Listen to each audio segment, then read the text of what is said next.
तो आप लोगों को मेरा नमस्कार। तो जैसा कि आप लोग जानते हैं कि जो नई शिक्षा नीति है उसमें एक व्यावसायिक पाठ्यक्रम के रूप में भी हम लोगों को पढ़ना है।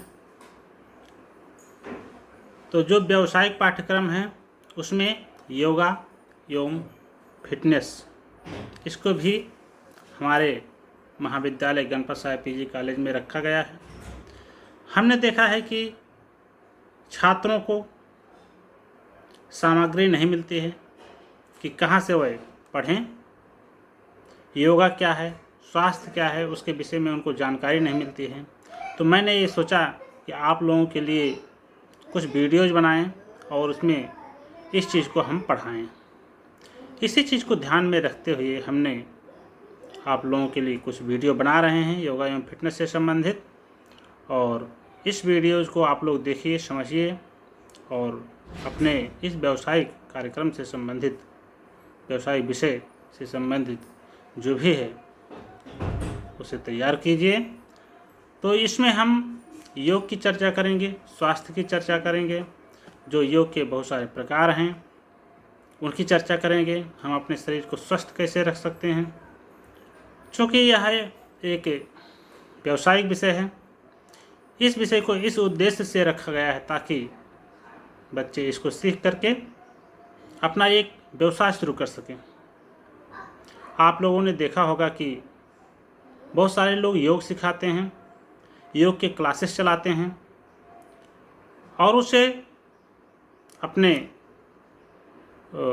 अपना खर्चा पानी निकाल लेते हैं, पैसा कमाते हैं काफ़ी लोग।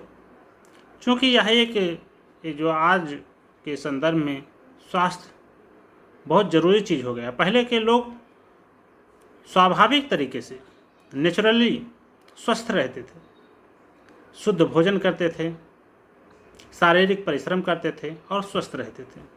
लेकिन वर्तमान समय में शारीरिक परिश्रम इतना कम हो गया है तो लोग बीमार पड़ने लगे।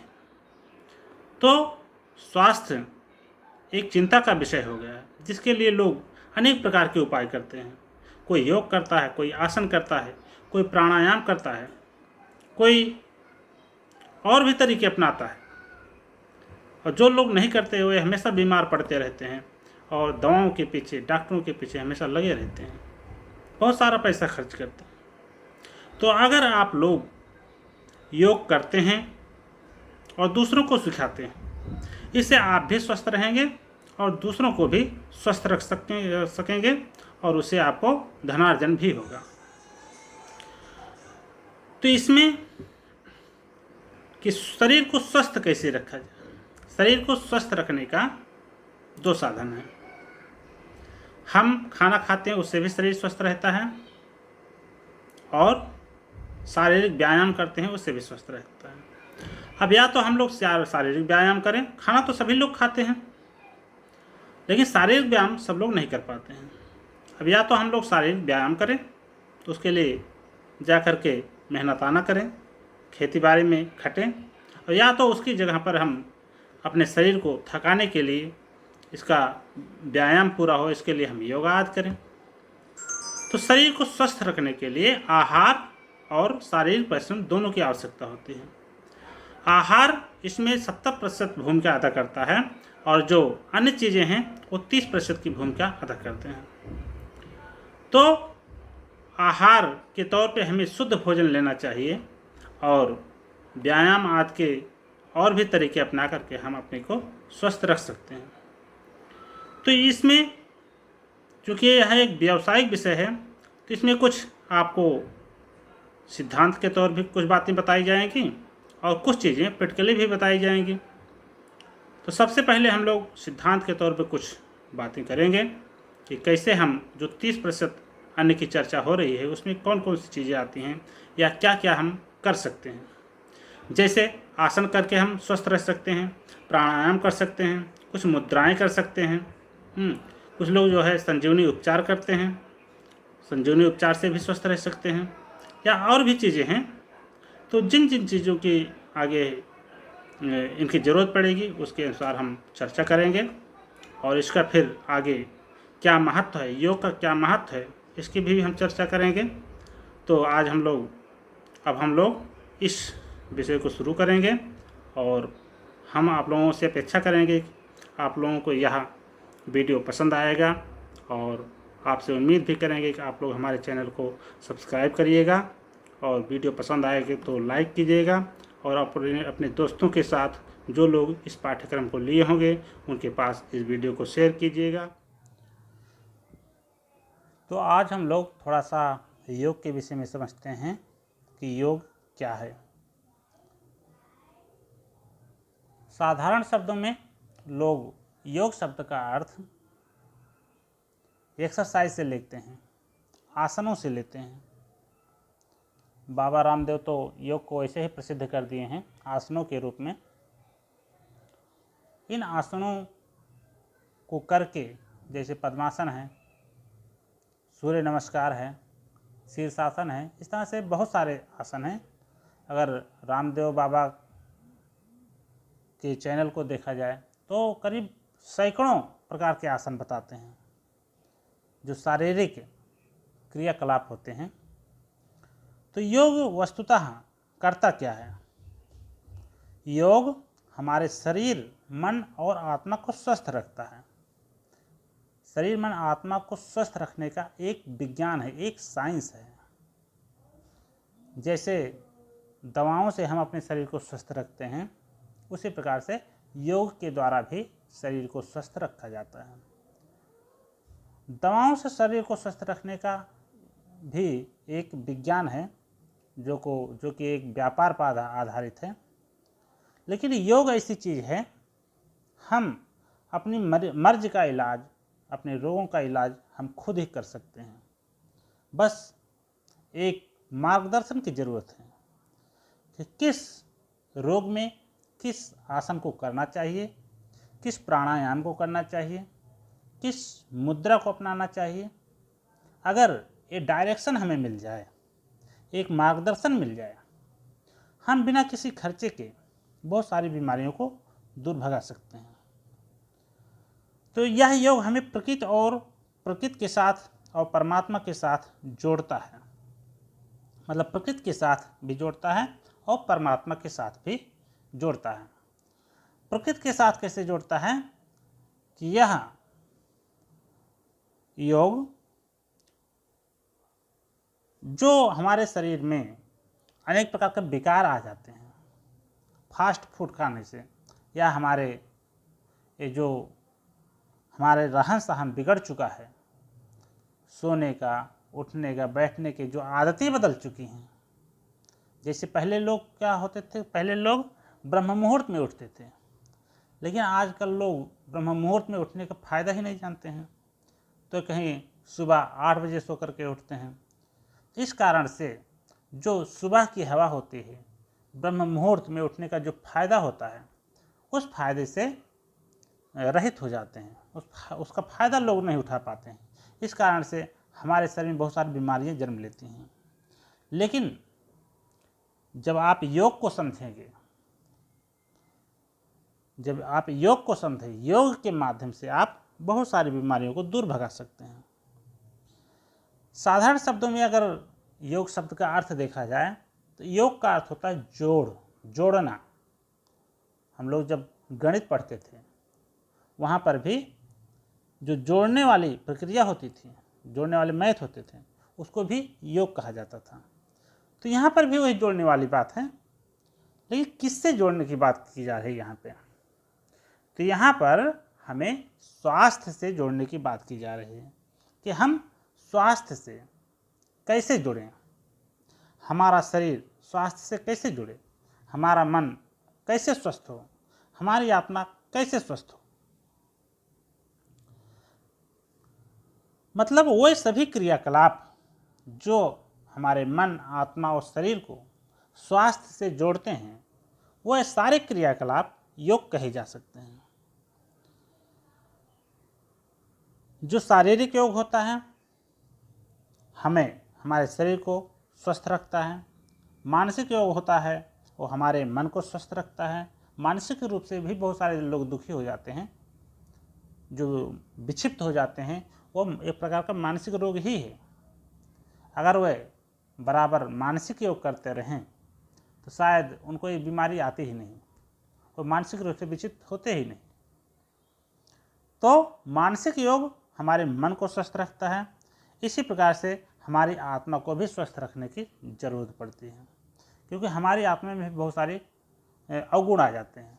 जैसे हम किसी से ईर्ष्या करने लगते हैं, किसी से नफरत करने लगते हैं, हमारे अंदर क्रोध आ जाता है, दूसरे को देख करके जलने लगते हैं, किसी को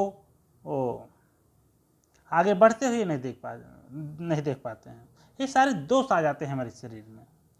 तो ये सारे दोष से हम मुक्त हो जाएं, इसके लिए हमें ज्ञान योग की जरूरत पड़ती है, ताकि हमारा आत्मा स्वस्थ रहे। योग शब्द को पहले हम समझते हैं। जो योग शब्द है इसमें युज धातु का प्रयोग हुआ है। युज धातु में घ प्रत्यय लगा देने पर योग शब्द बनता है। पाणिनि व्याकरण के अनुसार जो युज धातु है 3 गणों में पाई जाती है। एक द्विवाद गणीय, रुधात गणीय और चुरात गणीय। द्विवाद गणीय में जो युज धातु का प्रयोग होता है वह समाधि अर्थ में होता है, और रुधात गणीय जो युज धातु है वो योग के अर्थ में होता है, जोड़ के अर्थ में होता है, या उभयपदी धातु है। और चुरात गणीय जो योग शब्द है वो संयमन के अर्थ में आता है और परस्मैपदी धातु है। इस प्रकार से योग शब्द का अर्थ क्रमशः समाधि, जोड़ और संयमन होता है। अब योग के प्रकार कौन कौन से होते हैं?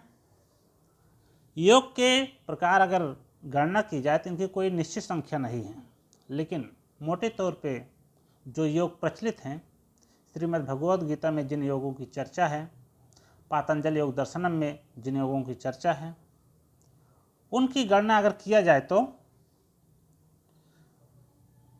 कुछ योग इस प्रकार से हैं। जैसे ज्ञान योग है। इस ज्ञान योग की चर्चा आप श्रीमद् भगवद गीता में पा जाएंगे, वहाँ पर भी ज्ञान योग की चर्चा है। उपनिषदों में ज्ञान योग की चर्चा है। भक्ति योग, श्रीमद् भगवद गीता में भक्ति योग का भी उल्लेख है। उसमें भक्ति योग नामक एक अध्याय ही है, ज्ञान योग नामक अध्याय ही है, कर्म योग नामक अध्याय ही है। ठीक है, तो ज्ञान योग, भक्ति योग और कर्म योग।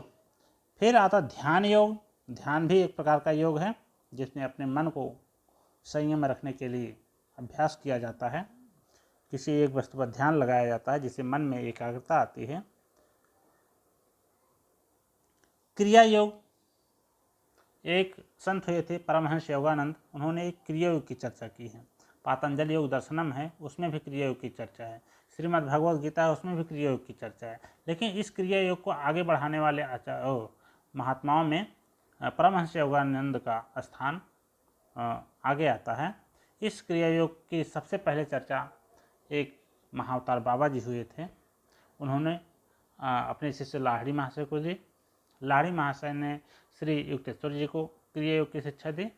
फिर श्री युक्तेश्वर जी से परमहंस योगानंद को इस यह क्रिया योग प्राप्त हुआ। इसके बाद तक कुंडलनी योग। कुंडलनी योग के द्वारा कुंडलनी को जगाया जाता है। हमारी जो रीढ़ होती है, रीढ़ में 7 कुल मिलाकर 7 होते हैं, कुछ लोग 6 मानते हैं। 7 शक्ति केंद्र होते हैं। इन शक्ति केंद्रों में जो सबसे नीचे वाला शक्ति केंद्र होता है मूलाधार होता है। उस मूलाधार पर एक कुंडलनी होती है।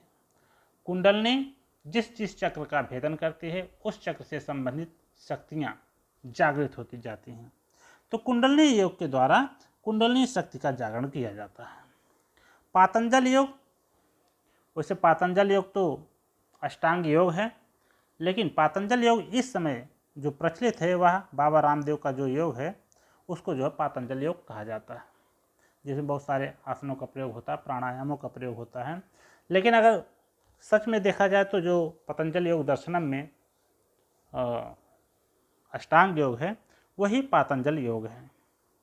राजयोग है, इसकी भी चर्चा श्रीमद् भगवद गीता में की गई है।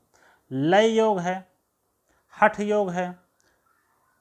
हठ योग में कुछ कठिन आसनों का प्रयोग किया जाता है, जिसके द्वारा फिर कुंडली बहुत आसानी से जागृत हो जाती है, क्योंकि उसमें हठपूर्वक किया जाता है, हठपूर्वक कुंडली का जागरण किया जाता है, इसलिए उसको हठ योग कहते हैं। मंत्र योग में मंत्र के द्वारा कुंडलिनी का जागरण किया जाता है। बौद्ध योग, भगवान बुद्ध ने जो कुंडली को जागृत करने का जो उपदेश दिया था, उसको बौद्ध योग के नाम से जाना। अच्छा, योगी किसको कहते हैं? योगी उसको कहते हैं जो योग करता है, उसको योगी कहते हैं। जैसे योग शब्द से ही योगी शब्द बना हुआ है, ज्ञान योग से ज्ञान योगी शब्द बना हुआ है, मतलब जो ज्ञान योग का अनुसरण करता है उसको ज्ञान योगी कहते हैं। इसकी चर्चा सब आगे विस्तृत रूप में की जाती है, लेकिन छोटी छोटी थोड़ा थोड़ा परिचय हम आपको देते चलते हैं। ज्ञान योग का मतलब है जो ब्रह्म का वास्तविक स्वरूप है, परमात्मा का वास्तविक स्वरूप है, उस वास्तविक स्वरूप को अपने अंदर आत्मसात करना, परमात्मा के गुणों को अपने व्यवहार में उतारना ही ज्ञान योग कहलाता है। मान लीजिए परमात्मा जो है सच्चिदानंद रूप है। सत का मतलब है अमर होना, जिसकी कभी मृत्यु नहीं होती है, जो कभी असत हो ही नहीं सकता, उसको सत कहते हैं। तो अपने को सत रूप में अनुभव करना, इस रूप में अनुभव करना कि मेरी कभी मृत्यु नहीं होगी, मैं अमर हूँ, अजर हूँ, मेरी मृत्यु हो ही नहीं सकती है, सिर्फ शरीर बदलता है। इस तरह से अनुभव करना, उसको व्यवहार में उतारना। चित्त, चित्त का मतलब ज्ञान, तो परमात्मा ज्ञान स्वरूप है, तो अपने को भी ये अनुभव कराना कि मैं ज्ञान स्वरूप हूँ। आनंद स्वरूप, परमात्मा आनंद स्वरूप है, तो अपने को भी अपनी आत्मा में आनंद की खोज करना, उसको अनुभव करना, उसको व्यवहार में उतारना। तो इस प्रकार से परमात्मा के गुणों को अपने अंदर उतारना ही ज्ञान योग कहलाता है। इसके बाद भक्ति योग, जो भक्ति भाव से परमात्मा को जपते हैं, उसको भक्ति योग कहते हैं। भक्ति योग इसलिए है भक्ति, क्योंकि भक्ति से के द्वारा भी परमात्मा से जुड़ाव होता है। हमारे जीवात्मा भक्त के द्वारा परमात्मा से जुड़ जाती है। तो जो योग है वो साधन है, योगी है वो साधक है, और जो जिससे योगी जुड़ता है वह साध्य है। साध्य, साधन और साधक। तो भक्ति योग एक साधन है। जो भक्त होता है वह अपने भगवान से जुड़ता है, भक्ति योग के द्वारा भक्त अपने भगवान से जुड़ता है। कर्मयोग, कर्मयोगी लोग करते हैं, मतलब कर्मयोग जो करता है वो कर्मयोगी कहलाता है।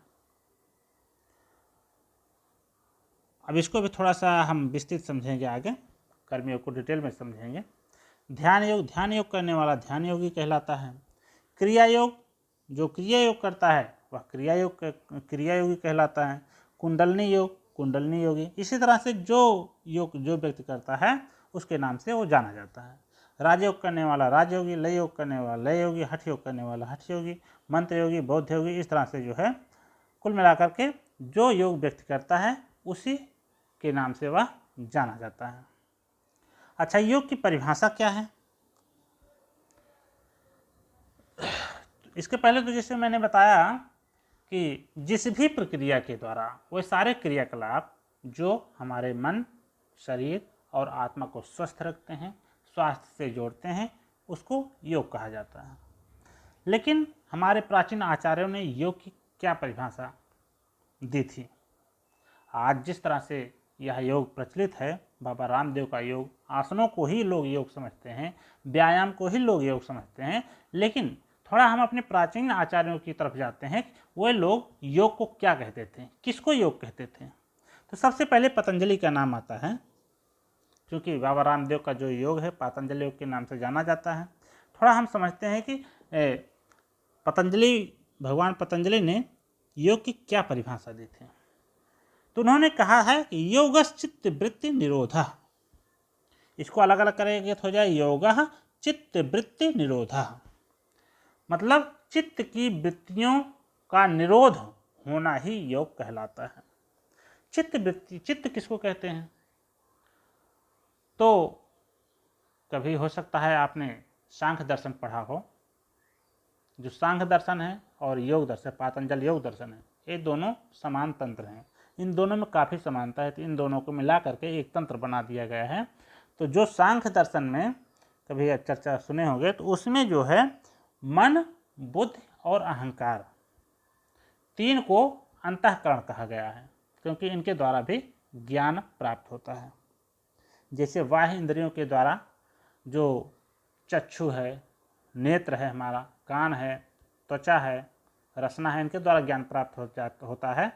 चूँकि ये शरीर के बाहर हैं इसलिए इनको बाह्यकरण कहते हैं, और मन, बुद्धि और अहंकार हमारे शरीर के अंदर हैं इसलिए इनको अंतःकरण कहते हैं। तो इन अंतःकरणों का जो सम्मिलित रूप है उसको चित्त कहते हैं। चित्त की अनेक वृत्तियाँ होती हैं, उसमें से 3 वृत्तियाँ मुख्य हैं, सात्विक, राजसिक और तामसिक, 3 वृत्तियाँ मुख्य हैं। तो इन वृत्तियों का निरोध होना ही योग कहलाता है।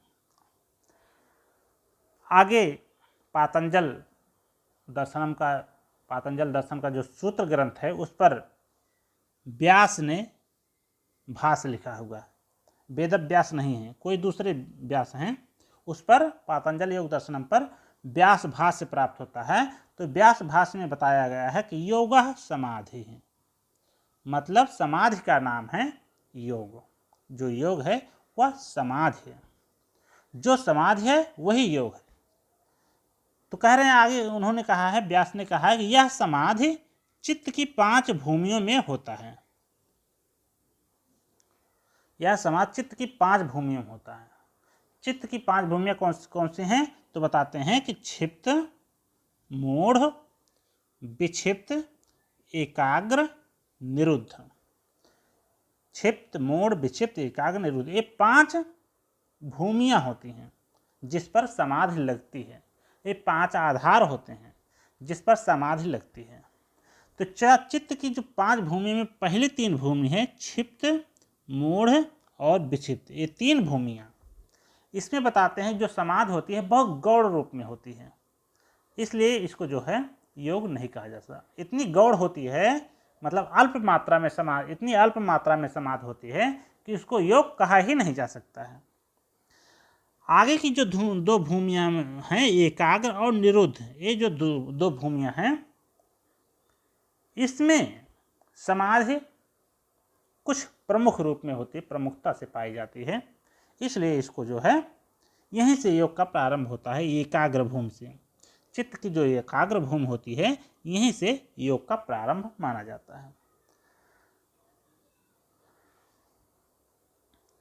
आगे सांख्य दर्शन के अनुयायी, सांख्य दर्शन और योग दर्शन वस्तुतः दोनों एक ही तंत्र हैं, लेकिन चूंकि अलग अलग दर्शन हैं इसलिए उसके अनुयायी भी अलग अलग हैं। तो सांख्य दर्शन के अनुयायी क्या कहते हैं योग के विषय में? कहते हैं पुरुष प्रकृत्योः वियोगे अपि योग इत्यभिधीयते। सांख्य दर्शन वाले ये मानते हैं ये जो सृष्टि उत्पन्न हुई है ये पुरुष और प्रकृति के संयोग से उत्पन्न हुई है। मतलब पुरुष और प्रकृति ये 2 नित्य तत्व हैं सृष्टि में। ये दोनों तत्व जब एक दूसरे से मिल जाते हैं उससे सृष्टि की उत्पत्ति होती है। और दोनों मिलते क्यों हैं? अज्ञानता बस। पुरुष को, इसमें से जो पुरुष है, पुरुष में जब थोड़ी सी अज्ञानता आ जाती है तो आप प्रकृति को अपना स्वरूप समझने लगता है। तो जब अपना स्वरूप समझने लगता है, अपना स्वरूप समझ करके उससे जुड़ जाता है तो उससे सृष्टि का प्रारंभ हो जाता है, और उसी समय यह पुरुष जीवात्मा बन जाता है, अज्ञान में पड़ जाता है। और यह प्रक्रिया तब तक चलती रहती है जब तक पुरुष को मोक्ष की प्राप्ति नहीं हो जाती है। जब मोक्ष की प्राप्ति होती है तो पुरुष प्रकृति को पृथक समझने लगता है, अलग समझने लगता है। तो वह जान जाता है यह प्रकृति तो मुझसे अलग है और मैं इससे अलग हूँ। इस प्रकार पुरुष प्रकृति से अलग होकर के अपने को पृथक समझने लगता है। इसी को सांख्य दर्शन में कैवल्य कहा गया है। कैवल्य, केवल भाव। तो जब पुरुष को कैवल्य प्राप्त हो जाता है इसको ही सांख्य अनुयायियों ने योग कहा है। तो तीसरी परिभाषा सांख्य दर्शन की हो गई, जो कहते हैं कि पुरुष प्रकृति और वियोगे अब योग इत्यभिधीयते। मतलब पुरुष और प्रकृति का वियोग हो जाना, अलग अलग हो जाना, और पुरुष का अपने स्वरूप में स्थित हो जाना, कैवल्य भाव में स्थित हो जाना ही योग कहलाता। तीसरी ये हो गया। दूसरी होगा योग समाधि, पहली होगा योग चित्तवृत्ति निरोधा। विष्णु पुराण में भी योग की परिभाषा दी गई है, जिसमें कहा गया है योगः संयोग इत्युक्तः जीवात्म परमात्मने, कि मतलब जब जीवात्मा और परमात्मा का योग हो जाता है, संयोग, एक दूसरे से जीवात्मा और परमात्मा जुड़ जाते हैं, तब उसको योग कहते हैं। जीवात्मा और परमात्मा जब एक दूसरे से जुड़ जाते हैं तब उसको योग कहते हैं। अच्छा, श्रीमद् भगवत गीता इस विषय में क्या कहती है? तो कहती है सिद्धि असिद्धयोः समो भूत्वा समत्वम योग उच्यते। मतलब जब कोई व्यक्ति सिद्धि में और असिद्धि में समान भाव से रहता है, सिद्धि का मतलब है सफलता और असिद्धि का मतलब है असफलता। सफलता में व्यक्ति अक्सर उत्साहित हो जाता है, बहुत खुश हो जाता है, उछलने कूदने लगता है, और जब असफलता मिलती है, कभी कभी असफलता भी व्यक्ति को मिल जाती है, बहुत उदास हो जाता है, दुखी हो जाता है। ये दो विपरीत भाव हैं। तो कह रहे हैं ऐसी दोनों स्थितियों में जब कोई व्यक्ति समभाव में रहता है, समो भूत्वा, समभाव में रहता है, तब उसको योग कहते हैं। समत्वम योग उच्यते, उस समभाव को योग कहते हैं। वस्तुतः ये जो भाव है वहाँ बनाने से नहीं आता है। अगर कोई कहे कि आज से मैं सफलता में उत्साहित नहीं होऊंगा और असफलता में मैं दुखी नहीं होऊंगा, ठीक है, इस तरह से अगर कोई करे और कहे कि मैं योगी हो गया, तो ऐसी बात नहीं है। ये भाव स्वाभाविक रूप से आता है जब कोई व्यक्ति पूरे दर्शन को समझता है, श्रीमद् भगवद गीता को समझता है और उसको आत्मसात करता है, तत्व ज्ञान को आत्मसात करता है, तो ये भाव, समत्व भाव अपने आप आ जाता है। अगर आप बनाने की कोशिश करते हैं तो हो सकता है आपको नुकसान भी हो जाए, लेकिन जब यह स्वाभाविक रूप से आता है और समत्व भाव में वह व्यक्ति स्थित हो जाता है, तब वह योगी कहलाता है। उसी श्रीमद् भगवद गीता में एक और परिभाषा दी गई है, योगः कर्मसु कौशलम। जो योग है कर्मों में कुशलता का नाम है। कर्मों में जो कुशलता होती है उसको ही योग कहा गया है। इस शब्द को हम लोग कर्म योग के विषय में समझेंगे। जब हम लोग कर्म योग समझेंगे और इसकी हम विधिवत व्याख्या करेंगे, वहाँ पर आप लोग समझ लीजिएगा। इसका सारांश यही है कि निष्काम भाव से कर्तव्य कर्म करना ही योग है। आप लोग हमारे चैनल को सब्सक्राइब करें, लाइक करें और अपने दोस्तों के साथ शेयर करें तथा इस बेल आइकन पर क्लिक करें ताकि आपको नई नई वीडियोज़ मिलती रहें।